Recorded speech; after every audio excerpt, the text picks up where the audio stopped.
Hébreux 4. Du premier au troisième verset, et puis du 7e au 13e verset. Hébreux 4, à partir du verset 1er. À 3 et de 7 à 13. Oui, lisez. Craignons donc qu'une promesse ayant été laissée dans son repos, quelqu'un d'entre vous paraisse ne pas la peine. C'est pas juste. C'est ça? C'est ta version. D'accord, continue. Car nous aussi, nous avons été évangélisés de même que ceux-là. Mais la parole qu'ils entendirent ne leur servit de rien, n'étant pas mêlés avec de la foi dans ce qui l'entendirent. Car nous qui avons cru, nous entrons dans le repos, comme il a dit. Ainsi, je jurai dans ma colère, s'ils entrent dans mon repos, bien que les œuvres aient été faites dès la fondation du monde. 7 à 10. Une fois, il détermine un certain jour, disant en David, si longtemps après, aujourd'hui, comme il a été dit auparavant, aujourd'hui, si vous attendez sa voix, n'endurcissez pas vos cœurs, car si Josué leur avait donné le repos, il n'aurait pas parlé après cela d'un autre jour. Il reste donc un repos sabbatique pour le peuple de Dieu, car celui qui est entré dans son repos, lui aussi s'est reposé de ses œuvres, comme Dieu s'est reposé des siennes propres. Appliquons-nous donc à entrer dans ce repos-là, afin que personne ne tombe en imitant une semblable désobéissance. Car la parole de Dieu est vivante et opérante et plus pénétrante qu'aucune épée à deux tranchants et atteignant jusqu'à la division de l'âme et de l'esprit, des jointures et des moelles, et elle discerne les pensées et les intentions du cœur. Et il n'y a aucune créature qui soit cachée devant lui.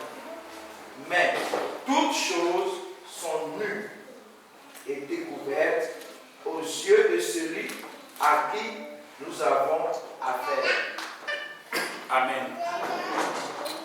Que le Seigneur soit nous. Mon frère, ma soeur, nous venons d'écouter la parole de Dieu.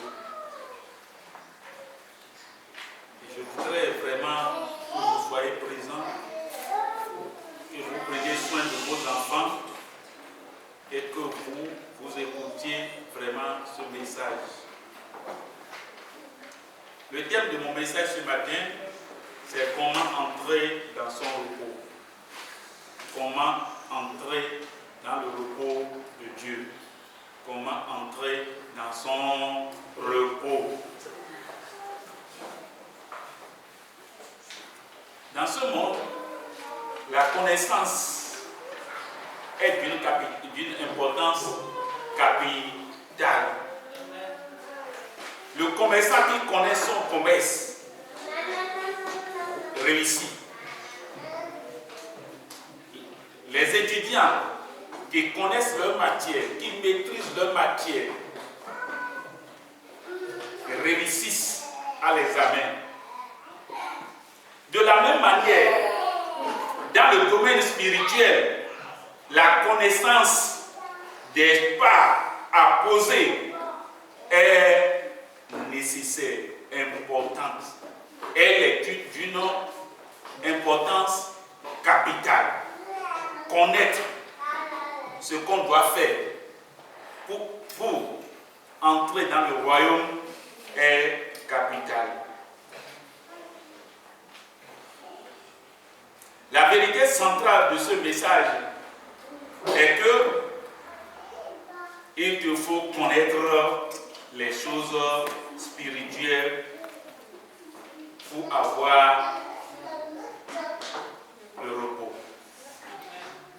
pour entrer dans le repos. C'est ces choses que je voudrais qu'on en discute ce matin. Que Dieu te bénisse.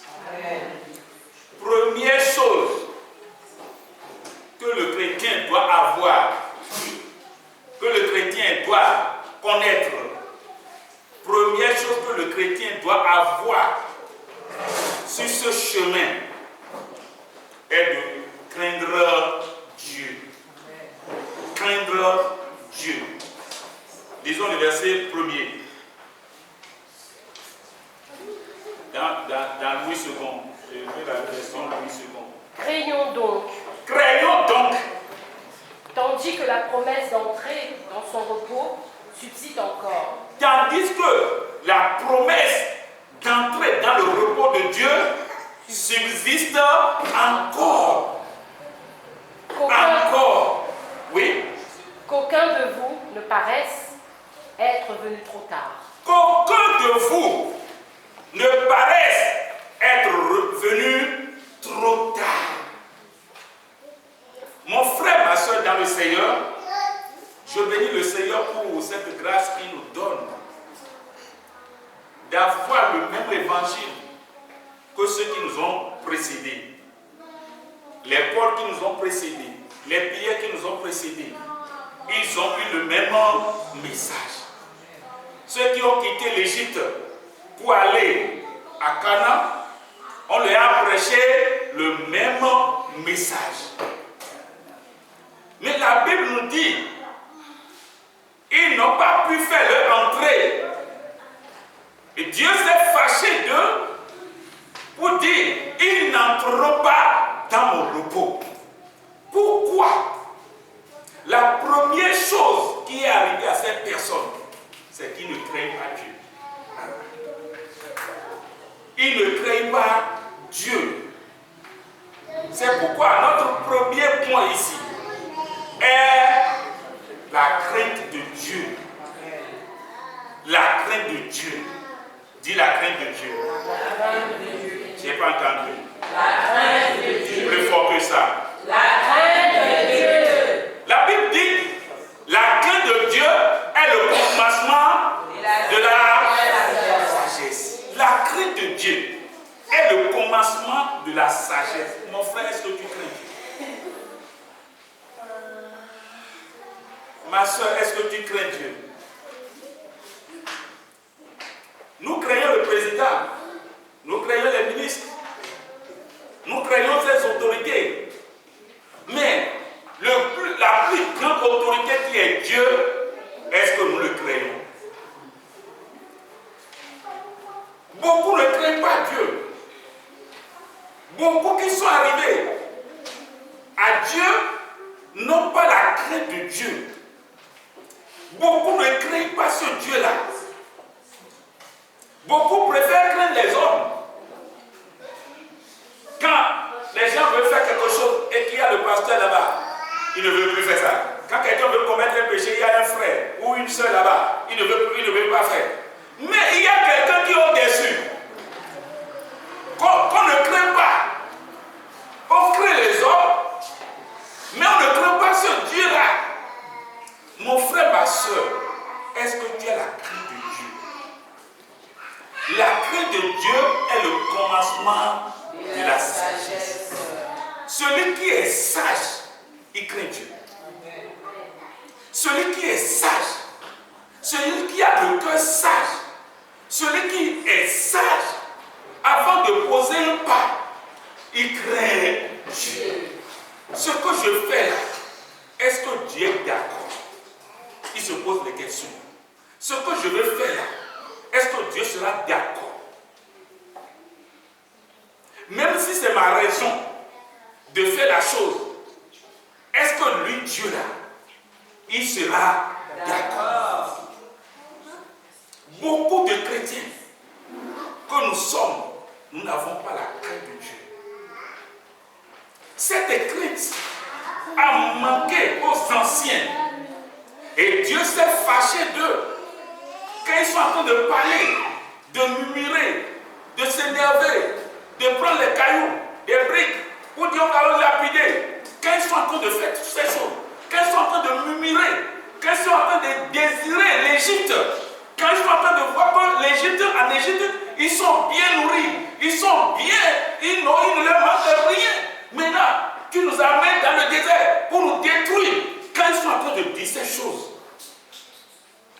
ils n'ont pas la crainte de Dieu. Dieu les a fait sortir d'Égypte 3 jours et comment on l'appelle, de la mer Rouge. Ils ont traversé la mer Rouge. Ils ont chanté loin le Seigneur. 3 jours après, c'est fini. 3 jours après, ils n'ont plus cette crainte de Dieu. Ils sont un chrétien, ils voient quelques minutes après, c'est fini. Beaucoup de chrétiens que nous sommes, quand Dieu nous fait quelque chose, on le loue le jour là. Et demain, c'est fini, il n'a plus rien fait. Le juif fait quelque chose, oh, gloire à Dieu, Dieu est vivant, Dieu est vivant. Le juif ne fait rien, Dieu est mort. Il n'a plus d'importance devant nous. On ne veut plus s'approcher de lui. On ne veut plus l'écouter. On ne veut plus lire sa parole. On ne veut plus venir à l'église. Mon frère, est-ce que tu as la crainte de Dieu?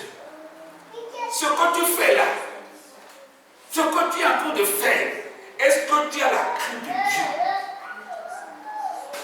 Est-ce que tu es sage? Ceux qui sont sages calculent. Ils pensent. Ils réfléchissent. Ce que je fais, est-ce que c'est la volonté de Dieu? Ce que je veux dire là, est-ce que c'est la volonté de Dieu? Est-ce que Dieu sera d'accord avec moi quand je vais dire telle chose? Est-ce que Dieu sera d'accord avec moi quand je vais faire telle chose? Ce que je suis en train de faire là, est-ce que Dieu a applaudi? Le chrétien doit chercher tout ça. Crains Dieu. Si vous ne craignez pas Dieu, vous avez échoué. Mais quand vous craignez Dieu, mon frère, vous êtes sur la bonne voie. Amen. Matthieu 24, verset 44.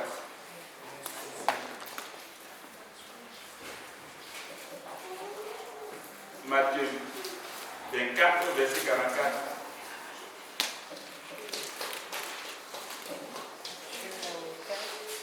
Matthieu 24, verset 44. C'est pourquoi vous aussi, tenez-vous prêts, car le Fils de l'homme viendra à l'heure où vous n'y penserez pas. Tenez-vous prêts, car le Fils de l'homme viendra à l'heure où vous n'y penserez pas. Ça, c'est la crainte. Quand quelqu'un craint Dieu, il se prépare. Il se prépare. Il ne veut pas tomber dans des choses qui vont l'amener ou bien qui vont entraîner la colère de Dieu sur sa vie. Il craint et il se prépare. Mon frère, ma soeur, nous ne savons pas quand le Seigneur va venir. Tu peux être riche, tu peux être pauvre, tu peux être le plus sage, le plus intellectuel, tu peux être le plus grand, le président, le ministre. Tu peux être grand ici, tu peux être une femme de valeur ici. Mais est-ce que tu as la crainte de Dieu? Est-ce que tu te prépares? Est-ce que tu sais qu'un jour le Seigneur vient? Est-ce que tu sais qu'un jour nous allons nous présenter devant ce Dieu-là? Chacun de nous va parler, chacun de nous sera jugé. Mon frère, est-ce que tu crains ce Dieu-là?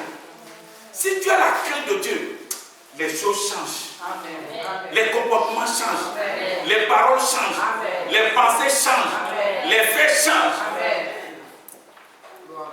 La crainte de Dieu est le commencement de la sagesse. Amen. Si vous voyez quelqu'un qui dit je suis sage, je suis intelligent, nous sommes intelligents, mais qui n'a pas la crainte de Dieu, il n'a aucune crainte de Dieu, laisse-moi te dire, il est plus qu'un insensé.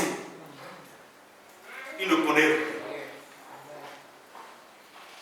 Un chrétien qui craint Dieu doit faire ce que Dieu demande. Amen. Un chrétien qui craint Dieu doit chercher à ce que l'œuvre de Dieu avance. Un chrétien qui craint Dieu va parler, va évangéliser pour amener les gens à adorer le Seigneur. Un chrétien qui est sage ne va pas parler pour faire quoi? Pour disperser. Un chrétien qui est sage doit faire tout possible et remplir la maison de Dieu et non vider la maison de Dieu. Je vous ai parlé de la matière des opérations ici. Et il y a certains qui sont des additions. D'autres, des soustractions.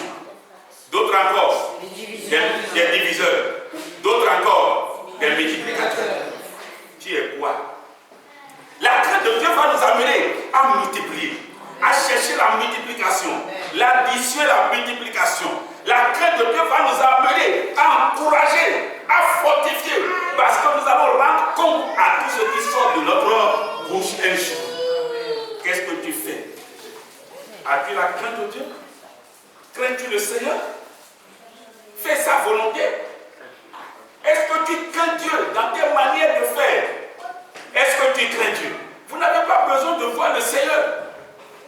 Non, on ne le verra pas avec nos propres yeux. Se tenir devant nous pour nous prêcher ce matin, on ne le verra pas. Mais ce que nous voyons, est-ce que nous craignons Dieu? Est-ce que nous craignons le Seigneur? Que le Seigneur nous aide. Amen. Dis à celui qui est à côté de toi, crains Dieu si tu veux entrer dans le royaume. Deuxième point, pour entrer dans son repos, tout chrétien doit avoir la foi, doit croire, doit manifester la foi vis-à-vis de la parole de Dieu. Tu dois manifester la foi. Lisons le verset 2 et 3. 2 à 3. Car cette bonne nouvelle nous a été annoncée aussi bien qu'à eux. Cette bonne nouvelle nous a été annoncée aussi bien qu'à eux. Je parle de Hébreux 4, verset 2 à 3. Cette bonne nouvelle, les gens l'ont écouté aussi. Ce que tu écoutes maintenant, d'autres l'ont écouté hier. Oui? Mais la parole qui leur fut annoncée ne leur servit de rien. La parole qu'ils ont écoutée en ce temps, la parole que beaucoup sont en train d'écouter, le message que beaucoup sont en train d'écouter, n'a rien apporté pour eux. Pour eux, ça n'a rien changé. Ça n'a rien transformé dans leur vie. Ils ont écouté, mais ça n'a donné rien. Ça n'a rien donné. Est-ce que c'est comme ça pour toi aussi? Toutes les paroles qu'on est en train d'écouter ici, est-ce que ces paroles-là sont en train de faire quelque chose dans ta vie? Tous les dimanches, nous sommes là. Les mercredis, nous sommes là. Les vendredis, nous sommes là. À la maison, tu lis école des dimanches. Dieu te parle. Dieu est en train de parler. Toutes ces paroles que nous sommes en train d'écouter, est-ce que ça a changé notre caractère, notre vie, nos paroles, nos comportements? Ça n'a rien donné à eux quand ils ont écouté ça. Oui?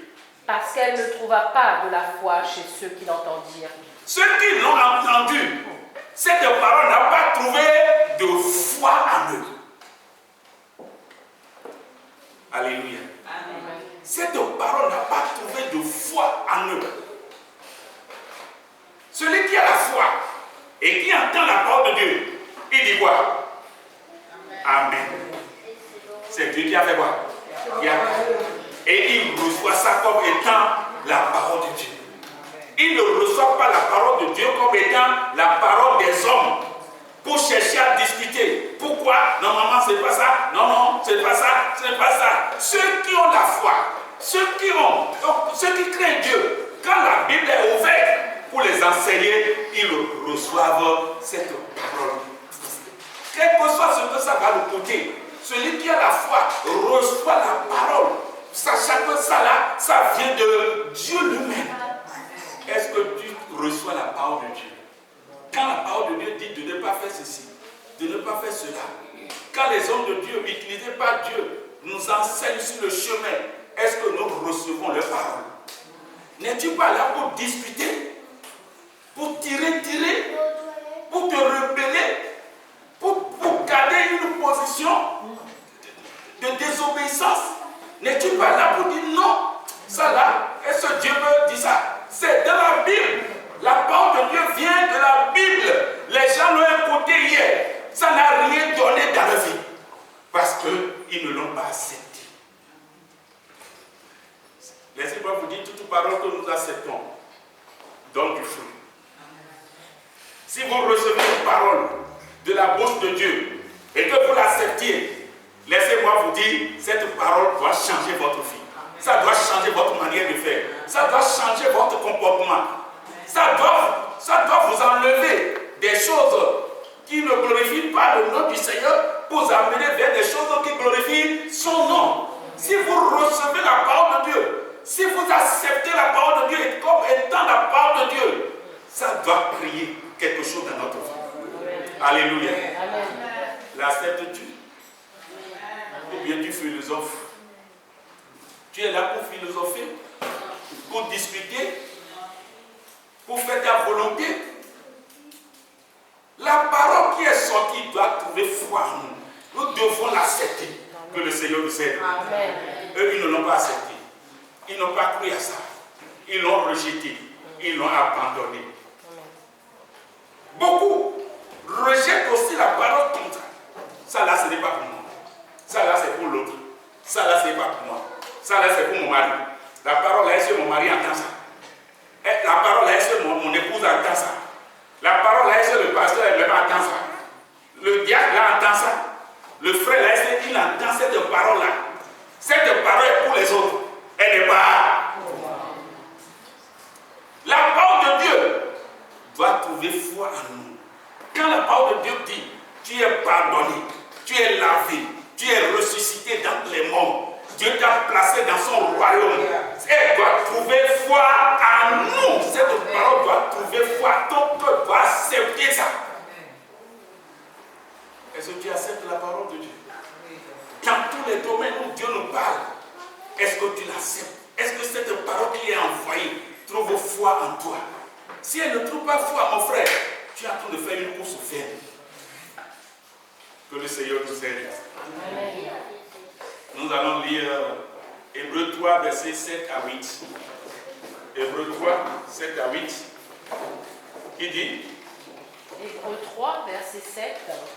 C'est pourquoi, selon ce qu'il dit, selon ce que dit le Saint-Esprit, aujourd'hui, si vous entendez sa voix, n'endurcissez pas vos cœurs. Si vous entendez sa voix, n'endurcissez pas vos cœurs. Mon frère, ma soeur, pourquoi tu endurcis ton cœur?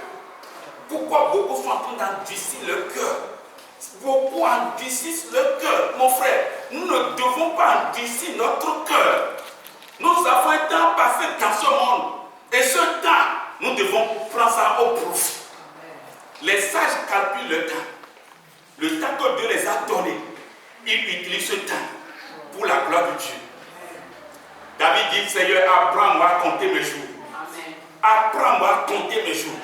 Le chrétien qui ne compte pas ses jours fait ce qu'il veut. Il se jette dans tout. Il ne se prépare pas. Il endurcit son cœur. Mon frère, si tu endurcis ton cœur aujourd'hui, quand est-ce que tu vas le laisser libre pour que le Seigneur puisse travailler dedans? Tu penses qu'il reste beaucoup de jours? Pensez-vous qu'il nous reste beaucoup de jours? Vous les jeunes qui venez à l'église, qui ne prennent pas la parole de Dieu au sérieux, vous dormez, vous faites ce que vous voulez. Vous les papas, vous dormez, vous faites ce que vous voulez. Vous les mamans, vous dormez, vous faites ce que vous voulez. Vous amusez avec la parole de Dieu. Savez-vous combien de temps vous reste-t-il?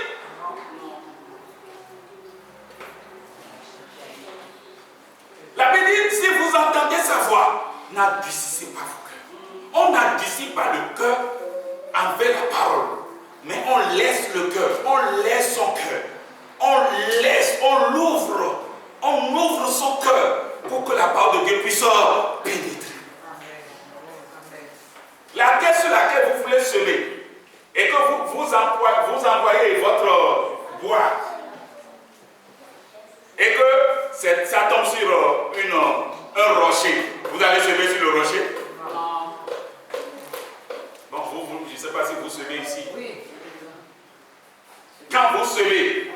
Ou bien je prends mon bâton maintenant, parce qu'il y a un bâton qu'on utilise pour semer le maïs. Chez nous, par exemple, on utilise un bâton. Quand vous faites comme ça, on fait comme ça. Mais là, quand le bâton est tombé sur le caillou ou une pierre, vous allez semer sur la pierre là? Non. Ça ne donnera rien. C'est ça aussi. Quand la parole de Dieu vient vers toi et elle rencontre une pierre, c'est fini. Si ton cœur est devenu une pierre, si ton cœur, tu anticites ton cœur, avant même de venir à l'église, tu te prépares négativement, tu prépares ton cœur négativement, tu es là négativement, aucune parole ne trouvera place dans ta vie. Elle ne donnera pas souffle. Beaucoup vont grandir spirituellement, mais toi tu resteras toujours béni. Parce que tu ne permets pas à ton cœur d'être nourri. Amen. Mon frère, ma soeur, pourquoi tu anticipes ton cœur? Contre qui tu le fais? C'est contre toi-même. C'est contre toi-même que tu anticipes ton cœur. Pas contre quelqu'un. Non. Nous devons laisser notre cœur habité par le Saint-Esprit. Nous devons laisser notre cœur traversé par la parole de Dieu. Et c'est ça qui nous donne la vie. C'est ça qui nous donne à produire. Pourquoi tu anticipes ton cœur?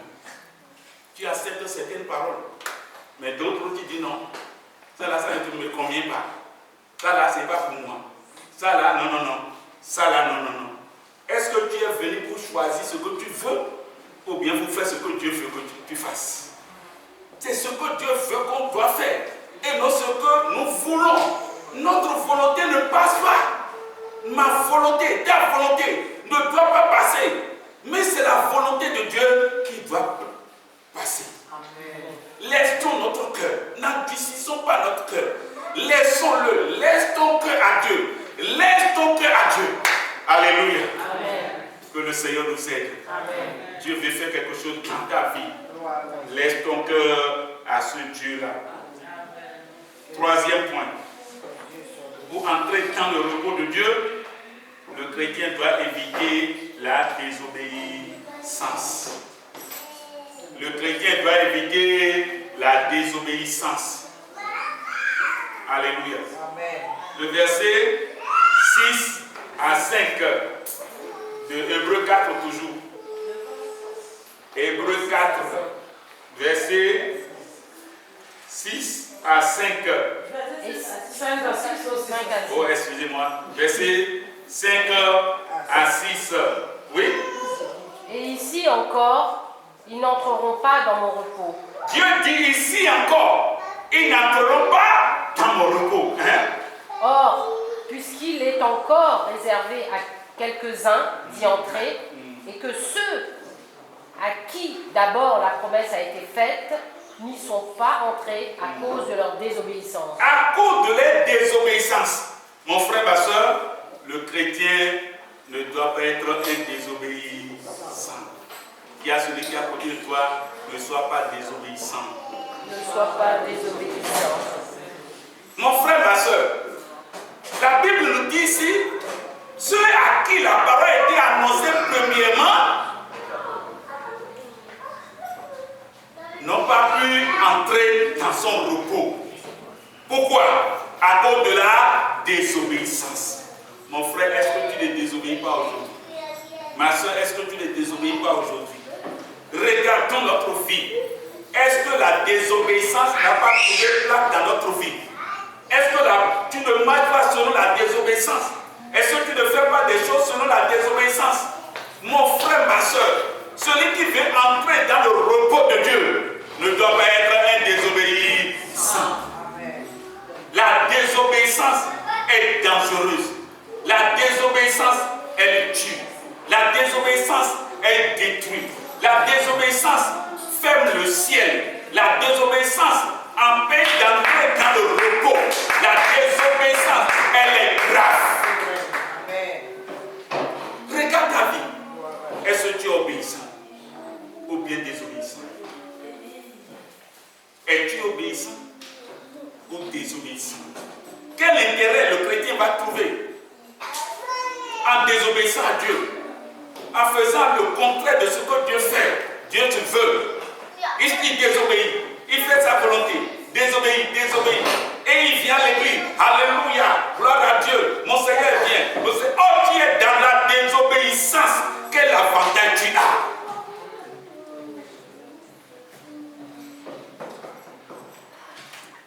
Soyons obéissants.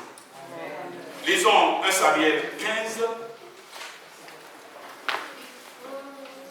verset 10 à 11 et le verset 23. 1 Samuel 15.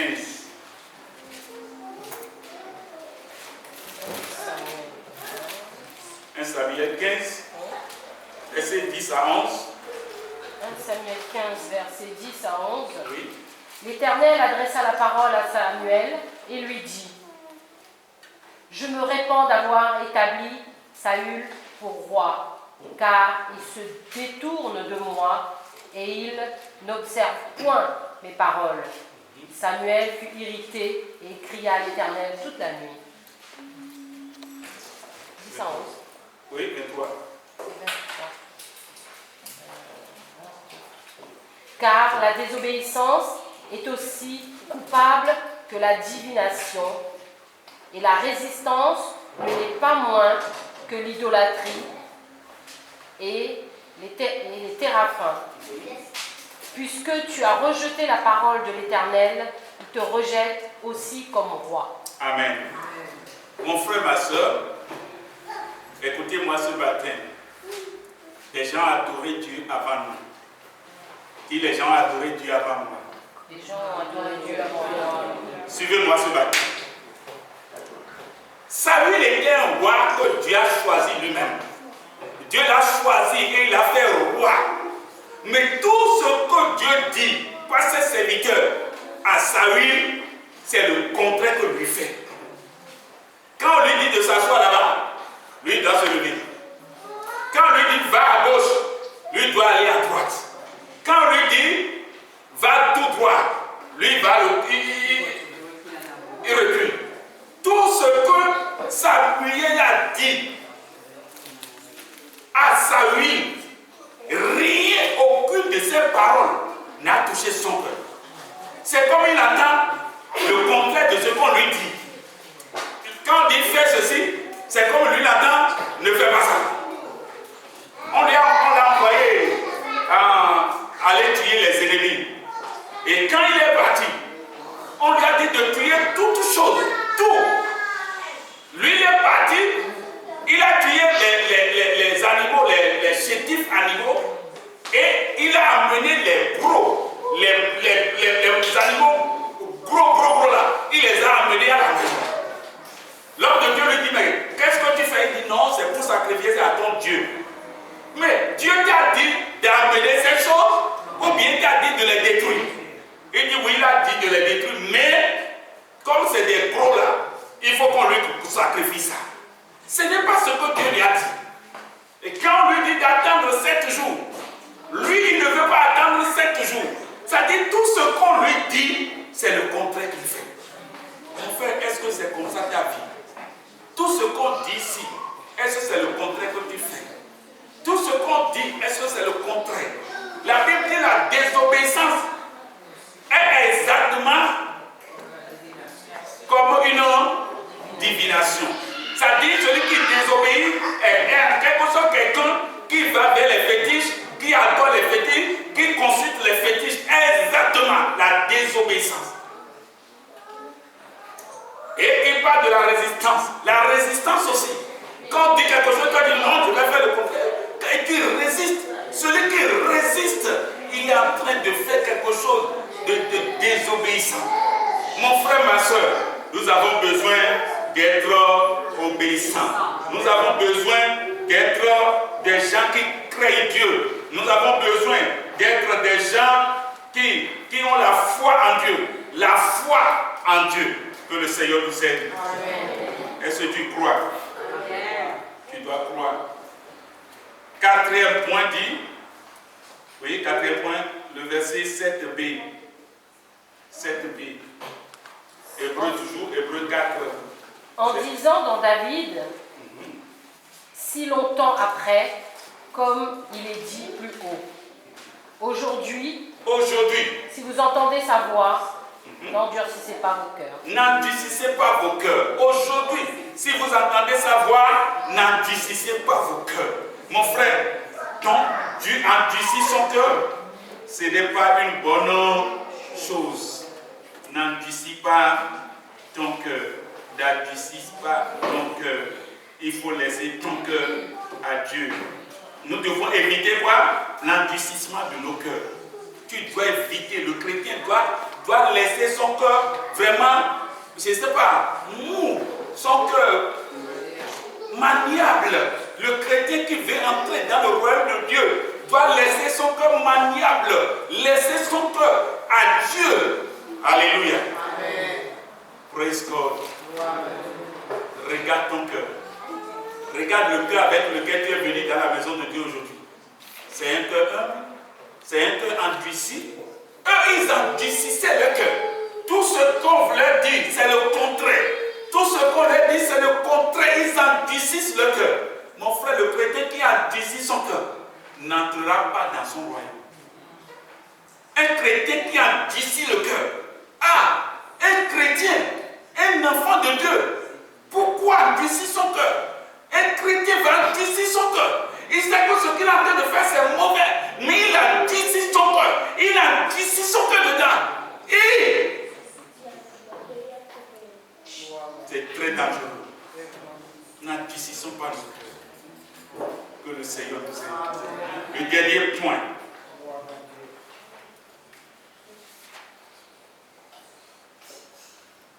Pour entrer dans le repos de Dieu, le chrétien doit s'efforcer. Le chrétien doit s'efforcer. Le verset 11 à 13. Efforçons-nous donc d'entrer dans ce repos. Afin que personne ne tombe en donnant le même exemple de désobéissance. Afin que personne ne tombe en donnant le même exemple de désobéissance.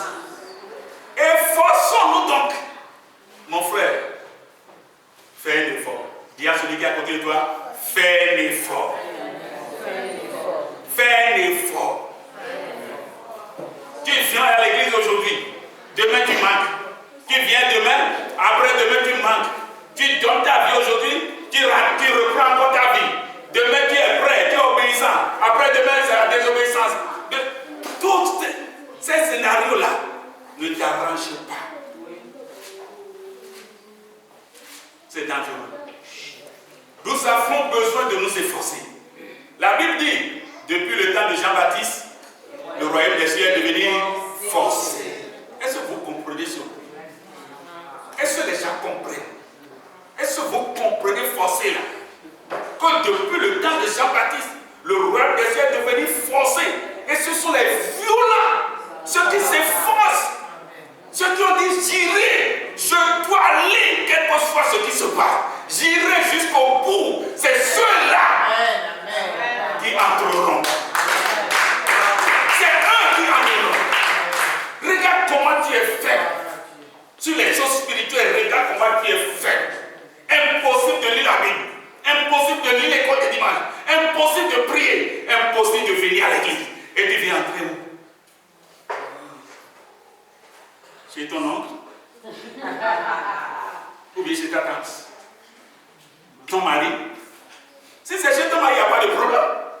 Mais là-bas, donc pas là. Ce sont les violents qui s'en abattent. Est-ce que tu es violent?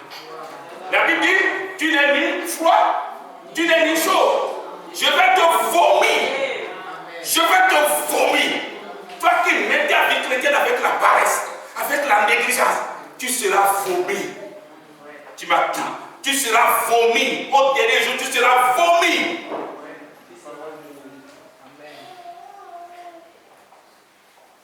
Certains parce qu'ils ont déjà le salut et c'est fini. J'ai le salut et c'est fini. Celui qui parle ici, c'est Jésus lui-même. Et il dit, le royaume des cieux est devenu forcé. Et ce sont les violents qui s'en abattent. Il faut être violent sur ta vie. La chair veut nous commander. Il veut nous donner des ordres. Il veut te dire que tu es fatigué. tu ne te sens pas bien. Il faut dormir. Il ne faut pas aller à l'église aujourd'hui. Je sais, c'est aujourd'hui mercredi. Mais je sens tellement une fatigue. Pour ton travail, tu ne sens pas fatigue. Pour manger, tu ne sens pas fatigue. Mais pour aller vers Dieu, tu es fatigué. Continue ta fatigue. Pour aller vers Dieu, tu trouves des choses qui t'empêchent d'aller. Tu es peinard. Parce que tu n'as pas de compte à rendre. Tu as de compte à rendre. La Bible dit chacun de nous rendra compte pour lui-même. Je rendrai pour moi. Tu rendras pour toi. Chacun de nous. Mon frère, tu vas rendre compte. Je vais rendre compte. Nous allons rendre compte. Vous allez rendre compte. Il ou elle va rendre compte. Tout le monde va rendre compte. Tu veux sauve ta vie, mon frère. Je te prie, je vous supplie ce matin. Sauvez votre vie de cette génération perverse. Sauvez votre vie. Sauvez votre vie. Ne regardez ni à gauche, ne regardez ni à droite, ne regardez personne. Allez tout droit. Efforcez-vous, efforcez-vous, efforcez-vous. Efforcez-vous. Un jour vient. Les gens seront vomis. Les gens seront abandonnés. C'est le jour-là qu'ils vont crier. Ils vont pleurer.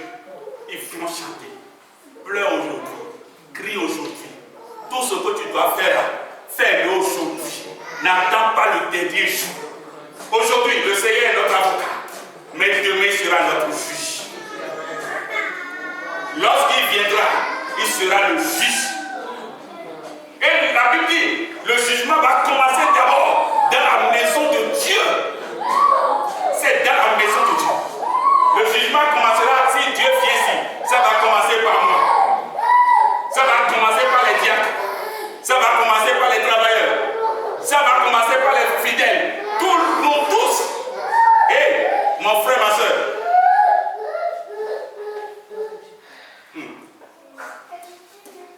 Ce qui vient se passer, on s'amuse. Quand je vois des chrétiens s'amuser, quand je vois des chrétiens abandonner l'église, quand je vois des chrétiens à cause de quelque chose, ils abandonnent l'église, ils abandonnent leur vie. Quand ça me fait pitié. Quand je vois des chrétiens, ça fait une fois par mois, ils viennent. Au moment où les gens sont en train de s'efforcer, des gens viennent ici le mercredi, les gens viennent tous les matins. Tous les matins, on est là pour prier. Tu ne viens pas. Tous les mercredis, on est là pour écouter la parole de Dieu. Tu n'as pas le temps. Tous les vendredis, on est là. On est même là dans la nuit. On prie dans la nuit. On est là. Les gens s'efforcent. Les gens s'efforcent à entrer dans le royaume. Les gens s'efforcent, je dois aller. Mais toi, tu es peinard là-bas. Tu es tout peinard. Ça ne te dit rien. Un jour vient, ça te dira quelque chose. Si tu ne te repens pas, ça te dira quelque chose. Je suis pasteur, n'est pas dans l'affaire. Je suis diacre, ce n'est pas dans l'affaire. Je suis madame pasteur, madame diacre, ce n'est pas dans l'affaire. Hein. Et je suis fondateur d'église. Il n'y a pas ça dedans. Laissez-moi vous dire la vérité, il n'y a pas ça dedans. Dieu, toi-même, tu sais que j'ai fait beaucoup de monde. J'ai fait beaucoup de choses pour toi. J'ai chassé tous les démons qui sont en France. J'ai détruit les démons. Ce n'est pas ça dedans. Hein? À moins que vous le fassiez la volonté de Dieu. Fais-tu la volonté de Dieu ou bien ta volonté? Est-ce que tu es en train de faire la volonté de Dieu? Mon frère, fais la volonté de Dieu. Je t'exhorte ce matin. Je te supplie ce matin. Fais la volonté de Dieu. Laisse ta volonté et fais sa volonté. Tu seras béni. Tu seras béni. Tu seras béni. Tu seras béni. Au nom de Jésus. La honte ne sera pas pour toi. La gloire que Dieu est en train de nous réserver sera ton partage. Oh, mon frère, ne seras-tu pas content le jour où tu seras devant le portail du ciel et que ce portail s'ouvre comme ça pour toi? Ne seras-tu pas content d'entrer? C'est pour cela qu'on t'appelle à prendre ta vie chrétienne au suivi. Tous les mercredis, je veux te voir ici. Tous les vendredis, je veux te voir. Tous les dimanches à 9, à 10 heures, pour l'école de dimanche, viens, fais un effort sur ta vie. Fais un effort pour aller dans ton service. Est-ce que tu vas en retard? Les gens se lèvent ici à 4 heures du matin pour aller au service. Vrai ou faux? Mais pour venir à l'église, tu es fatigué. C'est diabolique. C'est satanique. Efforce-toi d'entrer dans le royaume. Efforce-toi d'entrer dans son repos. Tu as préparé un repos pour nous. Il y a un repos de sabbat qui nous attend. Un repos qui nous attend. Ce repos-là, quand tu entres dans ce repos, tu as la vie pour toujours. Amen. Ce repos-là, désirons ce repos. Que le Seigneur soit avec nous. Que Dieu nous garde. Que Dieu nous soutienne. Au nom de Jésus. Amen. Pour entrer dans le royaume de Dieu, il faut faire quoi? Première chose. Craindre Dieu. Craindre Dieu. Le crains-tu? Oui. Être obéissant. Est-ce que tu es obéissant? Oui. Toi? Manifester ta foi. Manifester la foi. Croire la parole de Dieu. Oui. N'endurcis pas ton cœur. N'endurcis pas ton cœur. Il ne faut pas endurcir ton cœur. Non, laisse ton cœur. Oui. Et efforçons-nous. Efforçons-nous d'entrer dans ce royaume. Pour aller dans ce royaume, il y a un effort que tu dois faire. Que le Seigneur